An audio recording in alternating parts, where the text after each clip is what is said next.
And if there's anything that either of you, while we wait for people to come in, if there's anything you'd like addressed today or talked about, or a question about any facet of spirituality or meditation, I'm happy to work it in. So you can either unmute yourself, or you can put it in the chat, or you can just sit there quietly. Great. Okay. All right.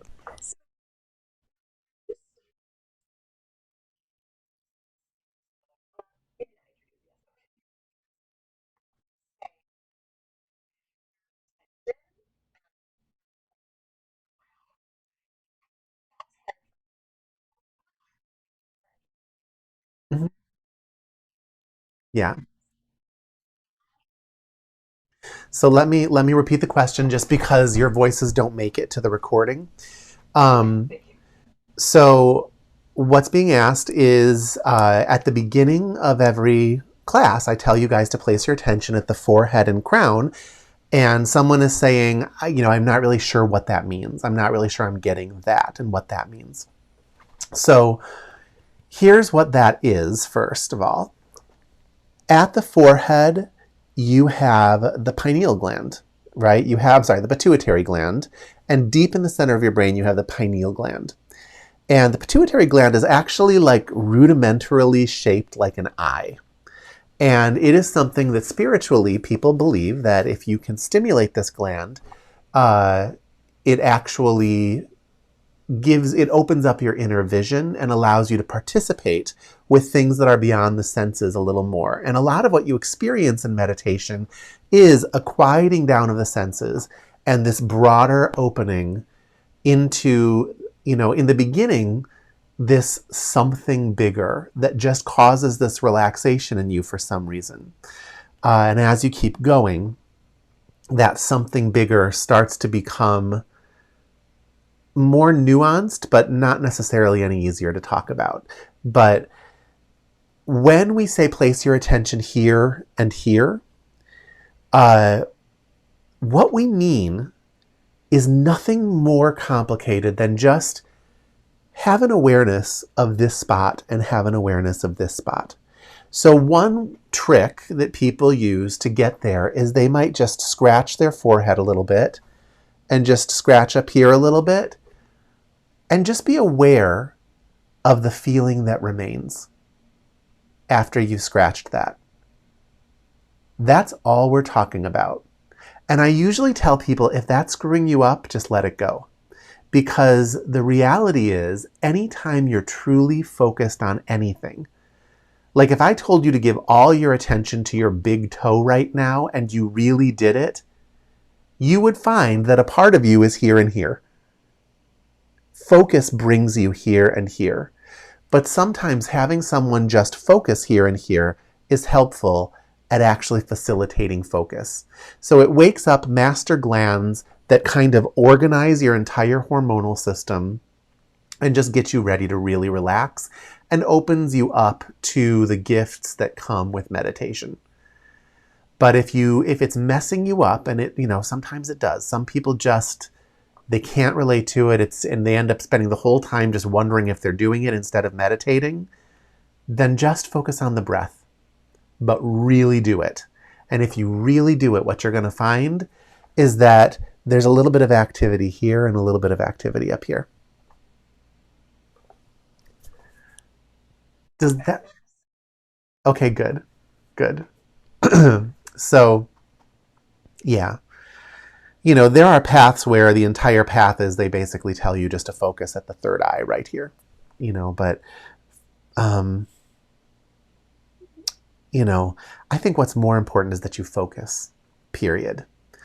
All meditation begins with concentration before you get into meditation, because it takes something to pull you out of your day and into this moment.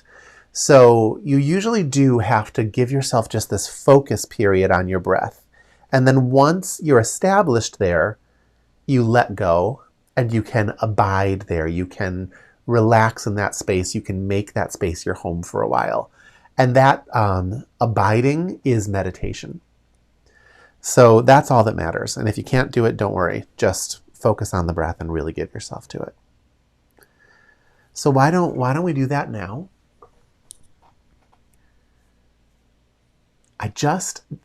There were some problems with the emails last week, and I just want to check and make sure that some of my people aren't emailing me saying I couldn't get in.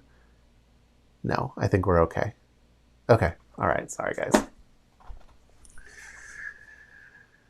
All right. So just take a breath. Slow yourself down.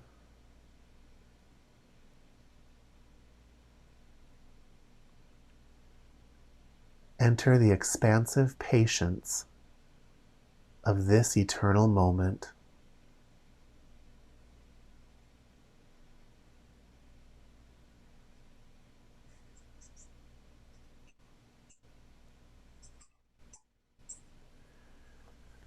Nothing to achieve, nothing to figure out, nothing even to learn. Just show up for what's real. Leave your past behind. Leave your future in the distance. And show up for this moment.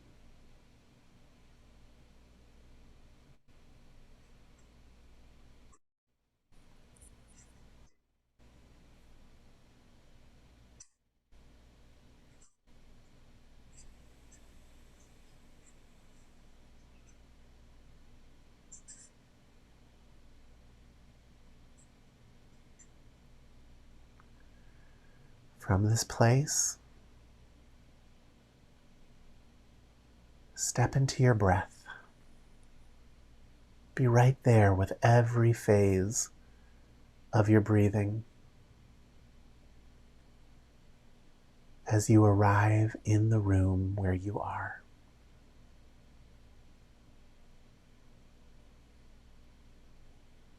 Nowhere to go,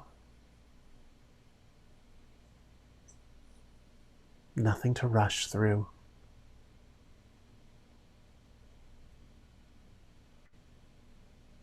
Just let the world stop.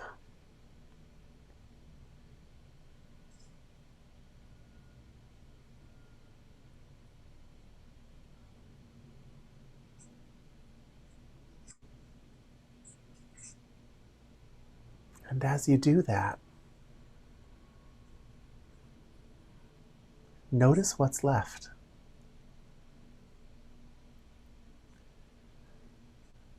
What's left when you stop projecting your personal story on the screen of your mind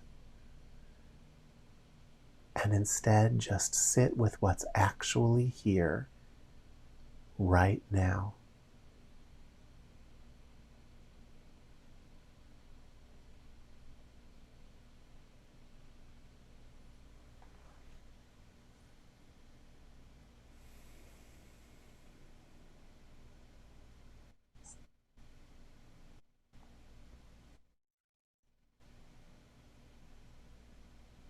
How spacious can you be?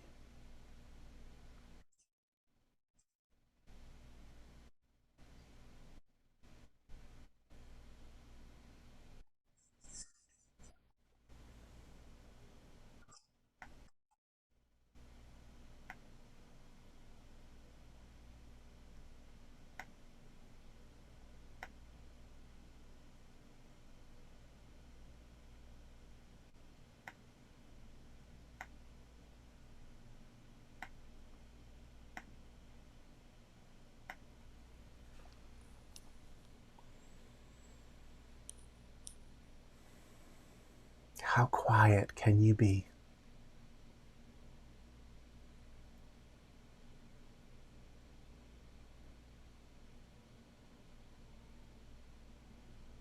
Can you be quieter than the room?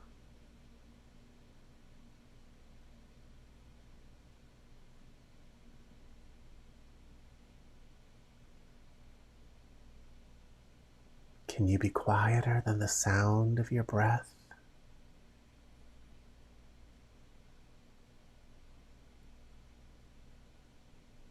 How How much of you can you let go of?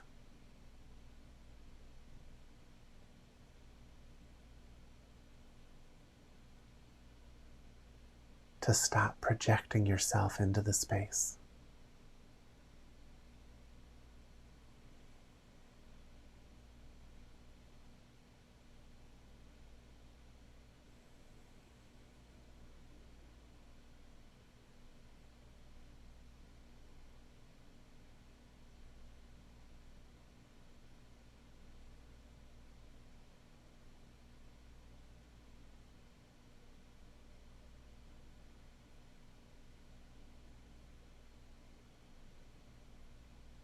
Just for right now,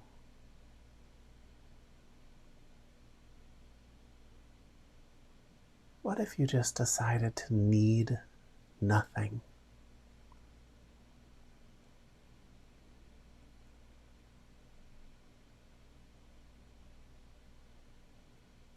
This crazy hunger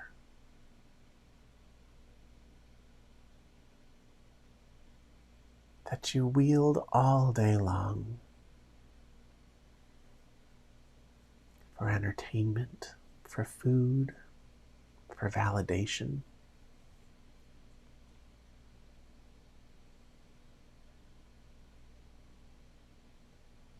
for love.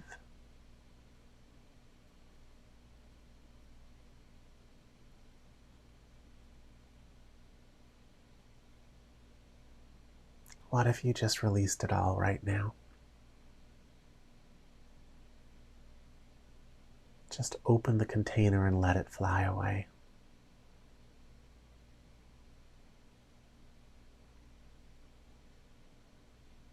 So you can just be with this moment cleanly for once.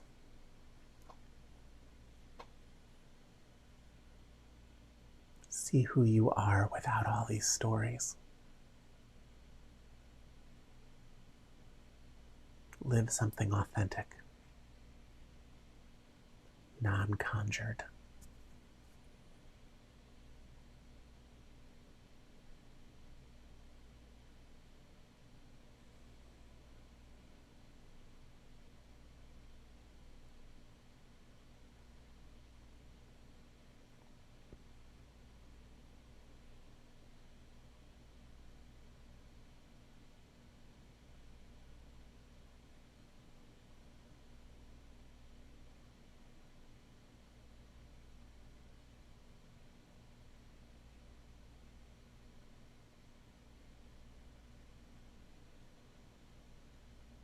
And what if you made that your home? Just for now.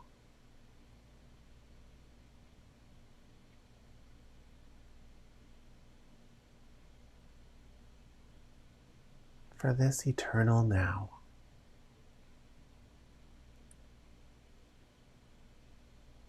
Where you just don't reach for anything outside of this moment.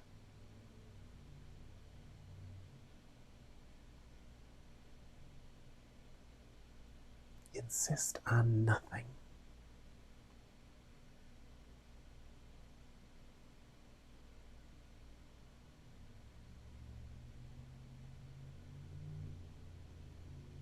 And just be with what life is actually offering you right here, right now.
What if it's all fine?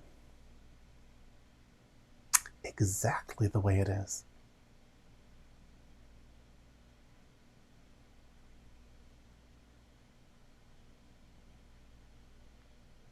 Every story,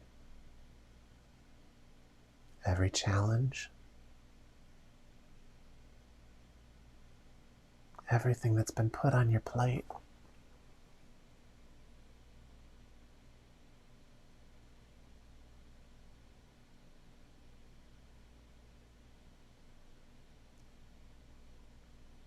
What if it's fine exactly the way it is?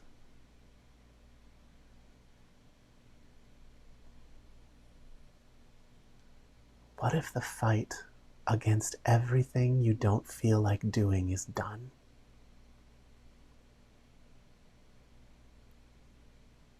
And it's all fine.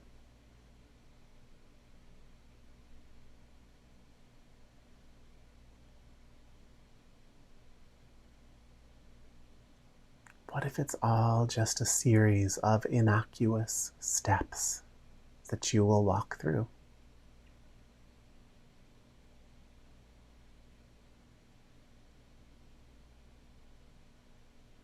Or walk away from, but that you don't have to spend a moment resisting.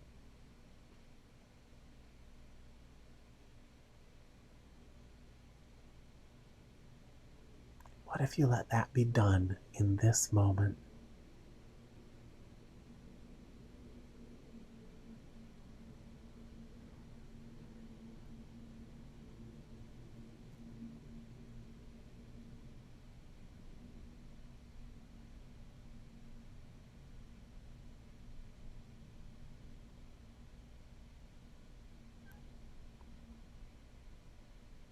Through the spaciousness of the meditative mind.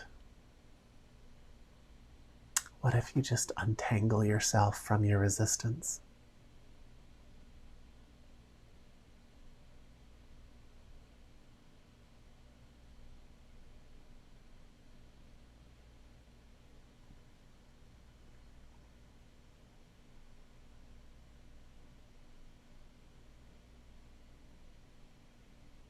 In the worst moments of your personal story, this silent backdrop of peace and sanity has been present.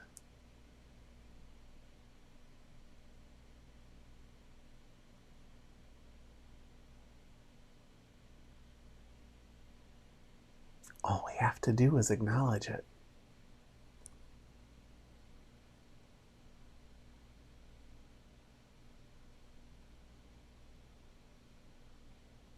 To notice when we've covered it up with a bunch of false assumptions.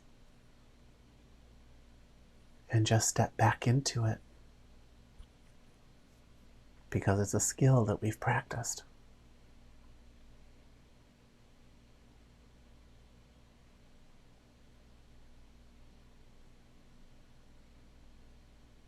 Nothing in life asks that of you.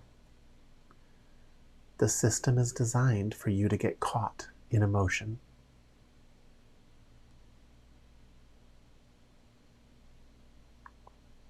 But what if in all of those moments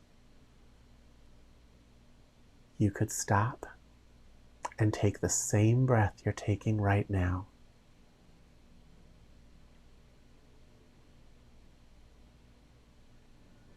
and just show up for the present moment that that story is happening in?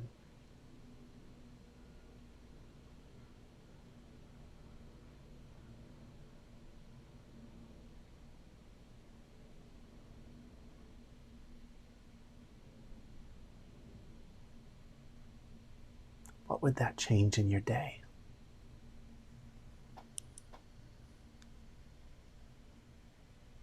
How different would you feel when you came home at the end of that day?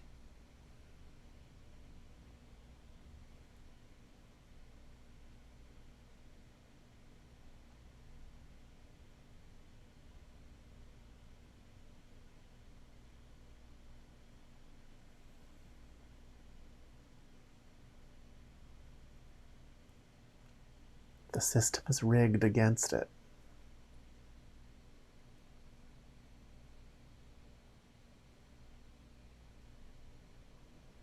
But what if you did your best? Your actual best?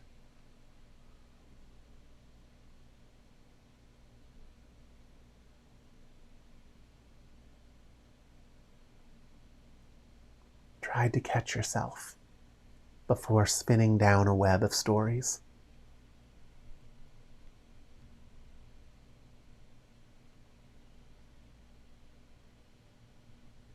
You'd still get beat up. I still get beat up.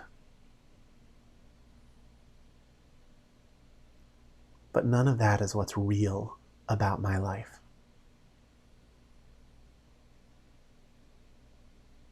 That's just a bunch of people trying to project onto my screen of life. If I hang on to it, their projection enters me like a virus, and I replay their curse over and over again until it's my own.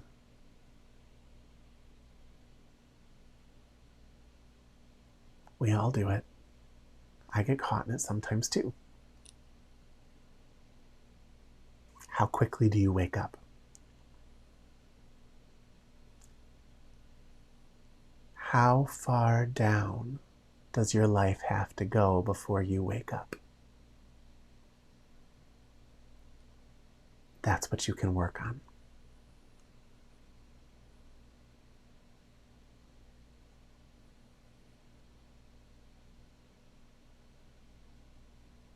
We're sharing this screen with a lot of different projectors. There will be horror stories. It's inevitable.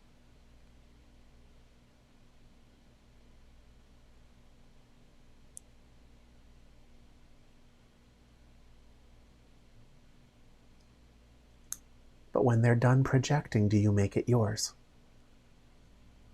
Do you weave a story of resentment to make it yours? Or do you let it go?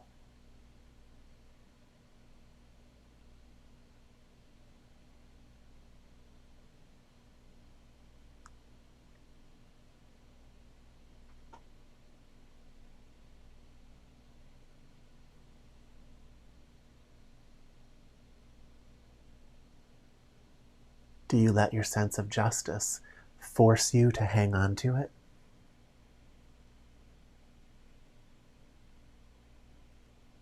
Or do you let it go?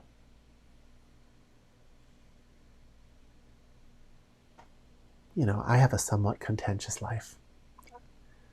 I'm a part of projects where there are people who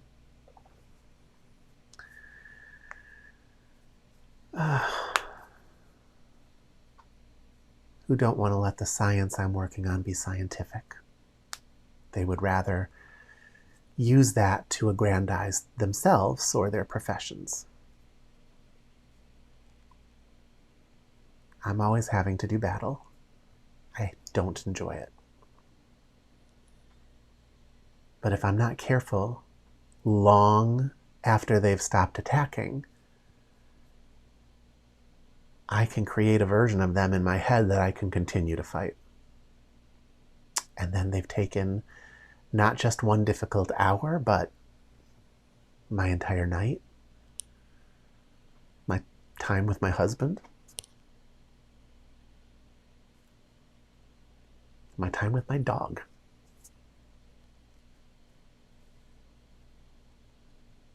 I'll be less likely to want to meditate.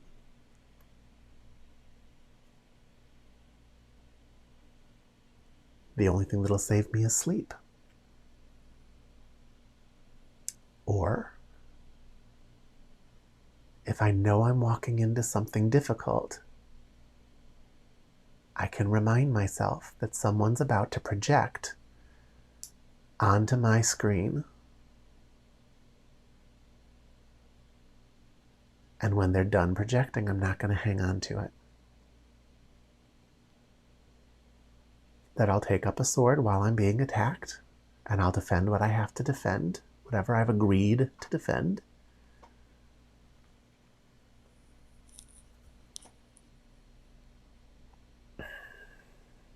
And then I'll put it down.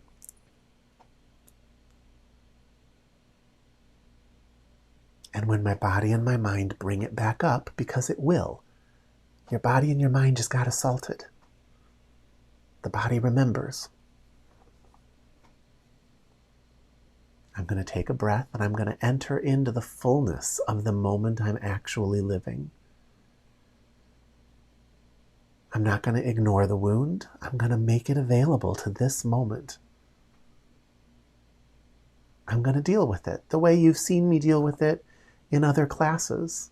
I think in our last class, I had you guys reaching into the earth and pulling energy up. Whatever you need to do to balance it out. No one of these techniques is special. What's special is you did something about it. It's all just stories to work with stories. The only thing real is when you stop spinning the story and you just let go of all of it and you just sit here with what is.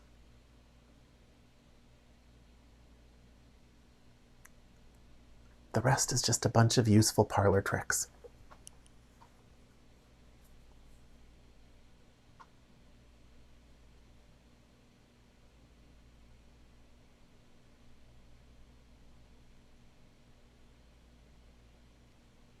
So, you took a hit, you let it heal. You don't lie to yourself. You let the light touch every inch of you. Nowhere's off limits. Nothing too painful. And you just open right up.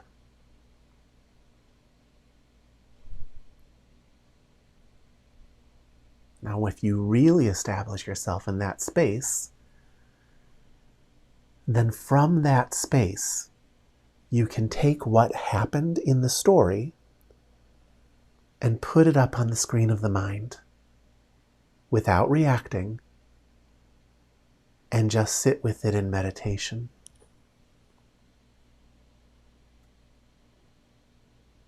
And if you can do that, you will see solutions arise. Why? Because you're awake. You're not in reactive mode.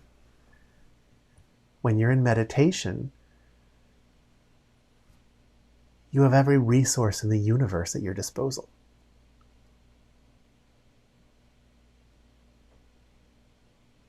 I'll tell you, the real thing, and this is not easy to do, but the real thing is stepping into that space while the attack is happening. Especially if you're in the room with somebody, which, we never are anymore, but especially if someone can see your face and is watching you, and what is coming back resonates with the deepest, realest part of them while they're being a jerk. And when they finally take a breath and allow you to respond, and your response is coming from the sanity of the present moment, one of two things will happen. Either they will drop their sword,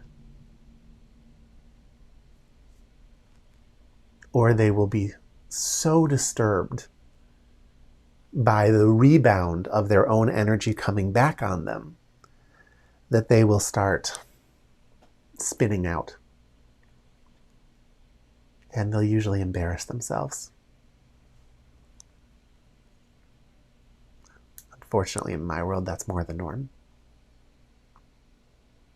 But there's power in reality. There's power in not stepping into an illusion with somebody. It's a massive skill that no one has, and everybody in this room tonight is learning that skill. Every time you sit down and practice, you are learning that skill. Something about awareness evolves anything it touches, even if the person isn't looking for evolution. Now, a really messed up person, a really karmically or energetically dirty person, will actually find it very difficult to be around you when you're in that space. Not because you're saying anything rude, but because the reality that you're presenting will bring all of their rough edges to the surface. And that's okay. You know that's coming, and you sit there and you just watch through that process. I used to teach this class live, and a couple different places. I had a house I used to go to. Those people still come to this class. And then I also had a library that I used to go to. And the library, they would bring in genuine spiritual seekers, and then they would bring in a lot of looky-loos and a lot of people who have read too many books and not really practiced. Basically the public, which is fine. Happy to have them. But you would often get people who were just there to fight. They were there to heckle. They were there to misinterpret. And, it's funny. You would think that that's a problem. But especially in a meditation class, it isn't. Because you just throw yourself open and you respond from that space. And while you're doing it, the students who are there for the right reasons are actually learning so much. They're actually watching this example of how to deal with adversity and difficulty that, they can see the beginning, middle, and end of what all of that is, and it changes how you respond to your life. Since we went online, I noticed there aren't any hecklers.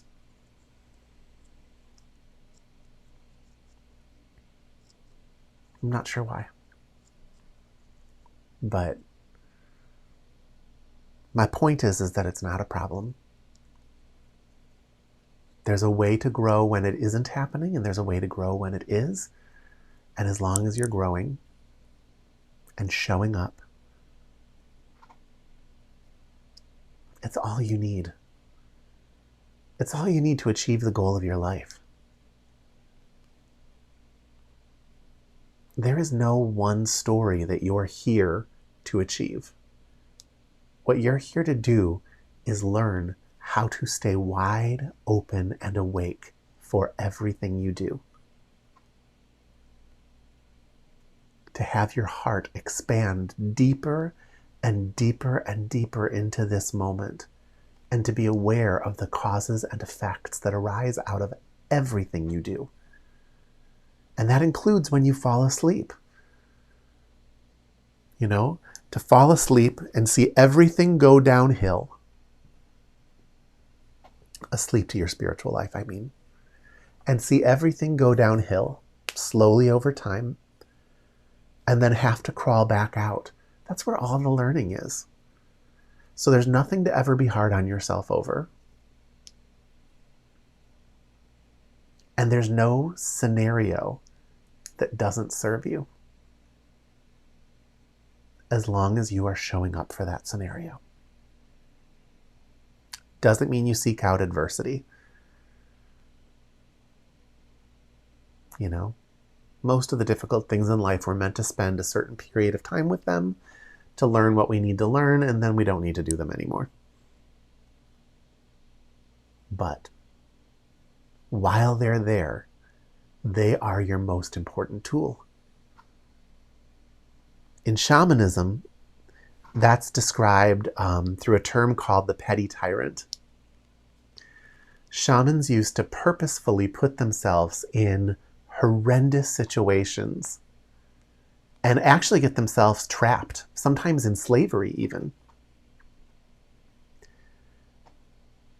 so that they can acquire the skill of showing up for those worst moments and seeing the resources in their environment to plot their way out of it.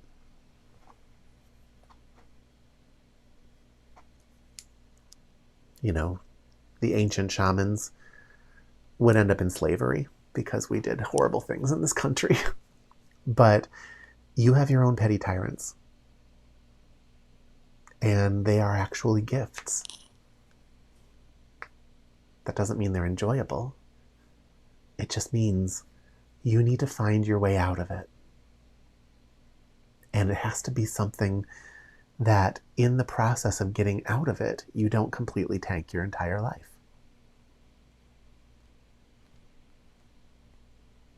To do that, you can't be reactive. You actually need what we're teaching you in these classes. You need the meditative state. You need your breath in that moment to be aligned with the present moment, the eternal silence of this moment, while the story unfolds in front of you. And if you can do that, you can see all the holes in your attacker's strategy. And you can come up with a system to navigate it properly.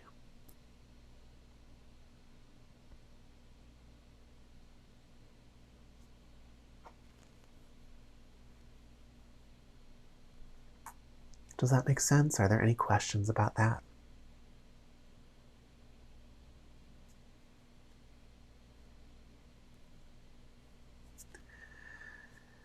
Now, there are other ways that you can train for those moments in your life.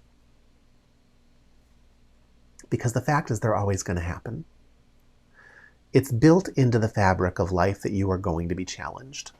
There are forces that, when you're deep in meditation, you can actually see them. Like sometimes in vision, you can actually see difficulties just kind of sweeping through, sometimes affecting everybody at once. You've noticed this in your life where all of a sudden people are just dying. There'll be like a death wave that just flows through your world, and suddenly, oh, that person died, now Betty White's dead. Left and right, you're just, it picks off the people who are kind of weaker and at the end of their time.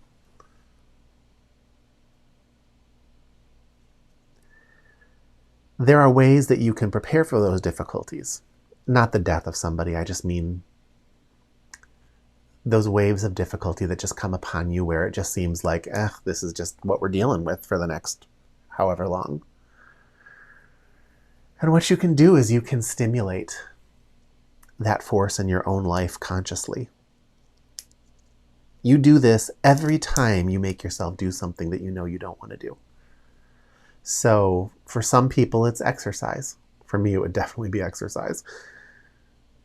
On a normal day, you could just decide that you are going to step into difficulty to build up your fortitude. And so you do something consciously to do that.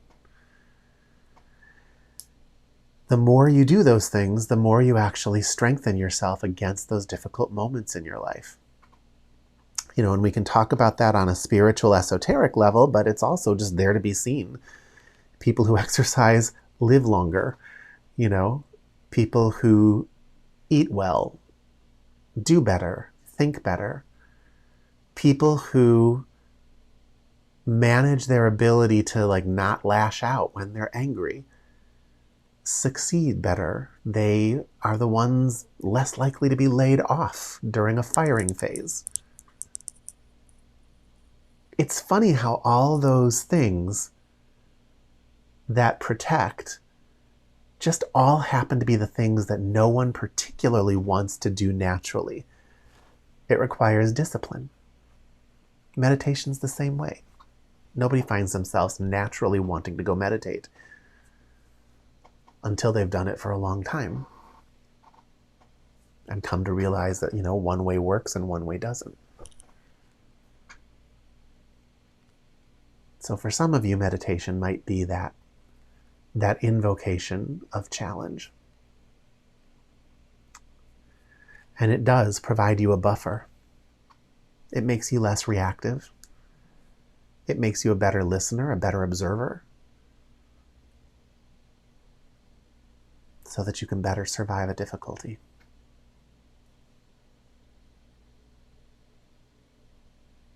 But I think in your life, you need to be looking for a way every single day to engage that force. Definitely meditate, but find something else too. Every day, do something that requires an uphill battle, even if just for 10 minutes. Train yourself to show up in the face of adversity. Okay, when you're doing that uphill battle, don't check out. Show up and be there for it. If you're going to go for a run, try doing it without headphones on and show up for your run. If you are, if you have work to get through that you've been procrastinating on, show up and really let yourself feel it. Be present with every inch of it and work your way through that inertia. All of that will give you the skill to deal with adversity in life. It'll also improve your meditation, because in every spiritual aspirant's path, there is a moment coming where you're going to hit a wall. A moment where you have been meditating long enough that if you continue sitting there, you are going to have a realization that is going to make you something bigger than you were before. And everything in your personality will fight it. And the road through it is showing up for that adversity. In that moment, you become your own petty tyrant. And if you can just stay seated, if you can just stay focused, just stay with your breath, you will pass through that. And what happens to your consciousness when you pass through it is everything expands at once. And you will have a realization that just makes you legitimately bigger as a consciousness.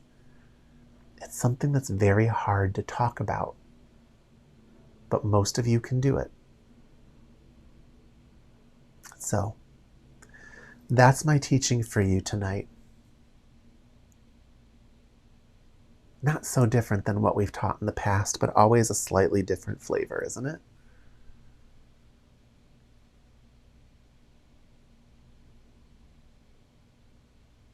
You need to step into sanity in your meditation, but also in adversity. You need to be aware so that you can let go after an attack and open yourself up so that you can heal in the moment. But what all of that has in common is you have to practice showing up.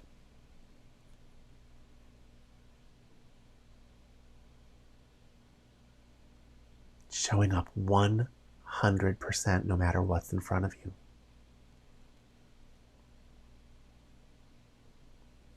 Don't take any escape routes. If it's on your plate, it's there for a reason. And there's power on the other side of that challenge. If you check out or fake your way through it, you cost yourself that power.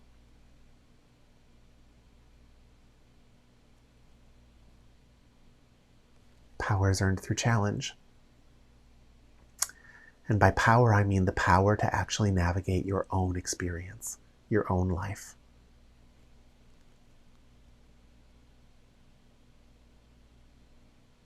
All right.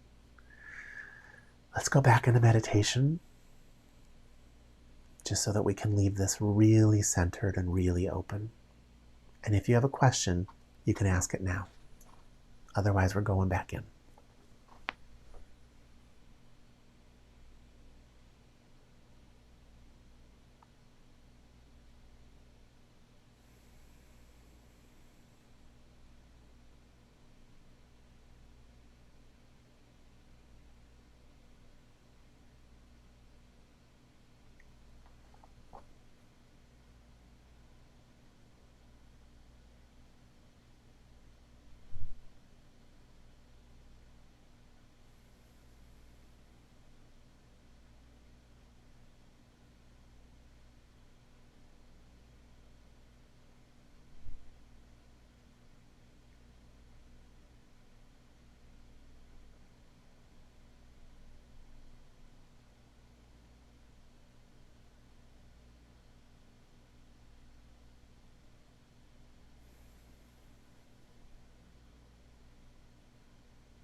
This week, I want you to wake up within adversity every day.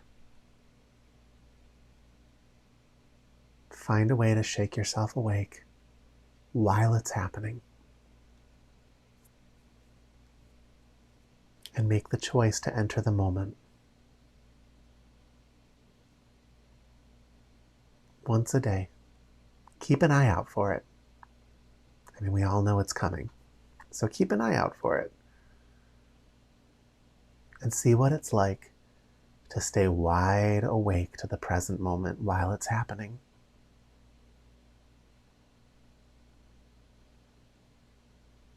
What I'm asking you to do is simple. Not easy, but it's simple. The stories of our life are complicated. Spiritual life, simple. Show up, stay open, don't shut down, and when it's done, let it move away from you. Don't cling to it any more than a cloud clings to the reflection. Any more than a lake clings to the reflection of a cloud as it passes over. Just let it go. If there's something you need to deal with, sit down in meditation and put it on the screen of your mind and sit with it. Have an iPad or something in front of you so that you can take notes as ideas arise. Okay? Simple. Probably more effective than anything else you would do. Any questions before I send you on with your night?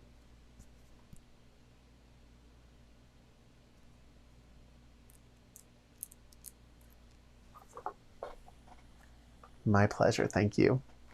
All right, everybody. Have a great night. I will be here again next week because I'm always here again next week. Thank you.